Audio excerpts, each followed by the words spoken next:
Masih bersama kami di Presisi Pagi. Pemirsa, setelah sempat lumpuh akibat longsor, jalur menuju Bukit Abah di Desa Besan, Kecamatan Dawan, Kabupaten Klungkung, Provinsi Bali, kini perlahan mulai bisa dilalui. Sejak Kamis pagi, jajaran Polres Klungkung bersama tim gabungan dari berbagai instansi bahu-membahu membersihkan material longsor yang menutup akses warga. Setelah sempat lumpuh akibat longsor, jalur menuju Bukit Abah di Desa Besan, Kecamatan Dawan, Kabupaten Klungkung, Provinsi Bali, kini perlahan mulai bisa dilalui. Sejak Kamis pagi, jajaran Polres Klungkung bersama tim gabungan dari berbagai instansi bahu-membahu membersihkan material longsor yang menutupi akses warga. Material longsor berupa tanah dan batu besar menutupi akses utama yang biasa digunakan warga Desa Besan dan sekitarnya, termasuk warga dari Desa Gegeleng, Karangasem. Akibatnya sekitar 20 kepala keluarga di kawasan Bukit Abah sempat terisolasi. Pembersihan dilakukan secara gotong royong oleh BPBD Klungkung, Polres, TNI, aparat desa, serta warga sekitar. Dengan peralatan sederhana seperti skop, linggis, dan cangkul, mereka berupaya menyingkirkan timbunan material longsor.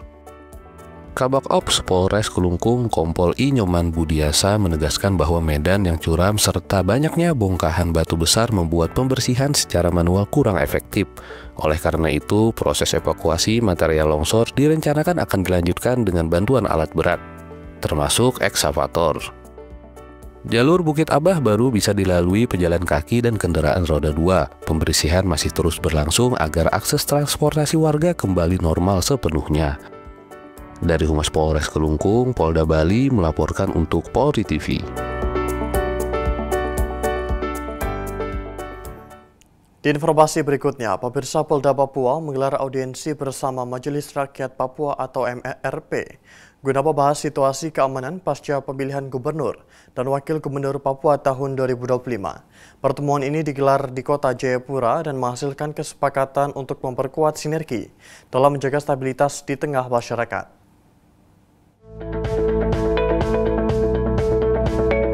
Berlokasi di Aula Cendrawasih Polda Papua, Kota Jayapura, Wakapolda Papua Brigjen Pol Dr. Faisal Ramadhani menggelar pertemuan bersama jajaran Majelis Rakyat Papua. Audiensi ini membahas perkembangan situasi pasca Pilkada 2025 serta strategi menjaga kondusivitas di tengah masyarakat. Dalam pertemuan yang berlangsung terbuka, Wakapolda Papua menegaskan komitmen Polda Papua untuk terus merespon keresahan masyarakat melalui langkah preventif dan penegakan hukum. Wakapolda Papua juga menyebutkan bahwa tahapan sengketa hasil pilkada masih bergulir di Mahkamah Konstitusi. Sementara itu, Ketua Pansus MRP Izak Yahokabi menyampaikan apresiasi terhadap kinerja kepolisian dalam menjaga keamanan daerah. Izak Yahokabi juga turut menyoroti maraknya penyebaran hoaks, termasuk isu gubernur tipe X yang dinilai berpotensi memicu keresahan. Pertemuan ini menjadi langkah strategis dalam menciptakan suasana damai di Papua pasca kontestasi politik. Polda Papua dan MRP sepakat untuk terus membangun komunikasi dan kolaborasi di tengah dinamika masyarakat. Dari tim Humas Polda Papua melaporkan untuk Polri TV. Dan pemirsa, Kapolda Sulawesi Tengah Irjen Polisi Agus Nugroho meresmikan gedung rawat inap VVIP Paradaksa Rumah Sakit Bayangkara Palu.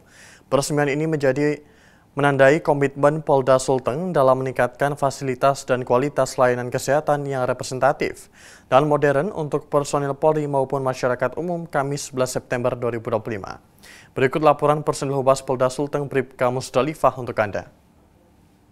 Pemirsa Polri TV, Kapolda Sulawesi Tengah, Inspektur Jenderal Polisi Dr. Agus Nugroho, SIK, SHMH, hari ini Kamis 11 September 2025 akan melakukan peresmian ruang VVIP Paradaksa Rumah Sakit Bayangkara Polda Sulawesi Tengah. Ruang VVIP ini sebagai wujud komitmen Polda Sulawesi Tengah dalam peningkatan pelayanan kesehatan masyarakat. Dalam kesempatan ini, Kapolda Sulawesi Tengah juga akan melakukan penandatanganan prasasti 6 bangunan yang ada di lingkungan Polda Sulawesi Tengah, di antaranya Rumah Dinas Batalion A Pelopor Toli-Toli, Rumah Dinas Batalion B Pelopor Banggai, Rumah Dinas Batalion C Pelopor Morowali Utara, Puragiri Bayangkara Polda Sulawesi Tengah, Gereja Oikumene Rapujitupu Polda Sulawesi Tengah, Poliklinik Polres Donggala. Dari depan Rumah Sakit Bayangkara Polda Sulawesi Tengah, saya Bribka Musdalifah melaporkan untuk Polri TV.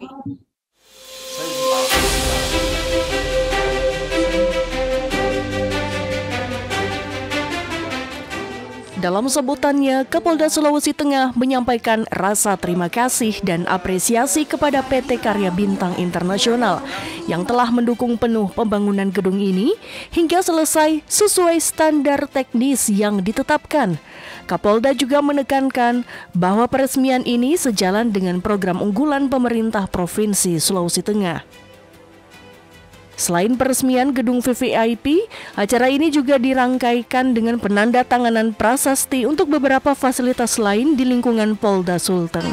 Kapolda berharap seluruh fasilitas yang diresmikan dapat memberikan manfaat besar bagi personel Polri dalam menunjang kesejahteraan dan mendukung tugas kepolisian secara optimal. Secara khusus, pembangunan rumah ibadah diharapkan menjadi sarana pembinaan rohani dan memperkuat nilai-nilai toleransi di lingkungan Polda Sulawesi Tengah. Dari Humas Polda Sulawesi Tengah, melaporkan untuk Polri TV. Presisi pagi akan segera kembali, tetaplah bersama kami.